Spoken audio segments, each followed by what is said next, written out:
ఐదేళ్ల జలగ పాలనలో రాష్ట్ర ప్రజల జీవితాలు బుగ్గి అయిపోయాయని అన్నారు టీడీపీ అధినేత చంద్రబాబు.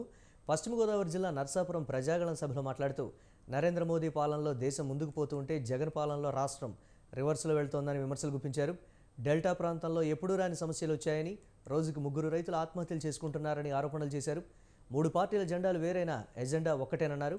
రేపటి తరానికి భవిష్యత్తు ఉండాలంటే ఎన్డీఏ తప్ప మరొక ఆప్షన్ లేదని అన్నారు.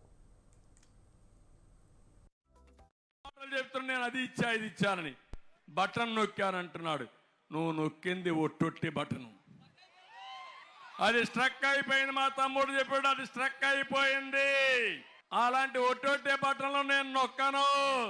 అంతేకాకుండా ఒకటి హామీ ఇస్తున్నాం, సంపాదించిన సంపదలో 20 రూపాయలు మీకు ఇచ్చి అందు నుంచి 2,000 రూపాయలు సంపాదించే మార్గం, 20,000 రూపాయలు సంపాదించే మార్గం, 2 లక్షల రూపాయలు సంపాదించే మార్గం నేర్పించే బాధ్యత మాదని మీ అందరికి హామీ ఇస్తున్నా. ఈరోజు ఒక విషయం ఇక్కడ అడుగుతున్నా, ఆటోమొబైల్ ఉంది ఇక్కడ. ఏం తమ్ముళ్ళు, ఏ ఆటో డ్రైవర్ అయినా ఆనందంగా ఉన్నాడా అని మిమ్మల్ని అడుగుతున్నా. పెట్రోల్ డీజిల్ పెరిగిందా లేదా అని మిమ్మల్ని అడుగుతున్నా. 7 లక్షల మంది ఆటో డ్రైవర్లు ఉంటే ఇచ్చేది 2,10,000 మందికి. దీనివల్ల ఆదాయం 2,000 కోట్లు, తిరిగి ఇచ్చేది 200 కోట్లు.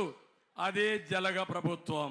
ఈరోజు మాయ మాటలు చెప్తున్నా, నేను అది ఇచ్చా ఇది ఇచ్చానని బటన్ నొక్కానంటున్నాడు. నువ్వు నొక్కి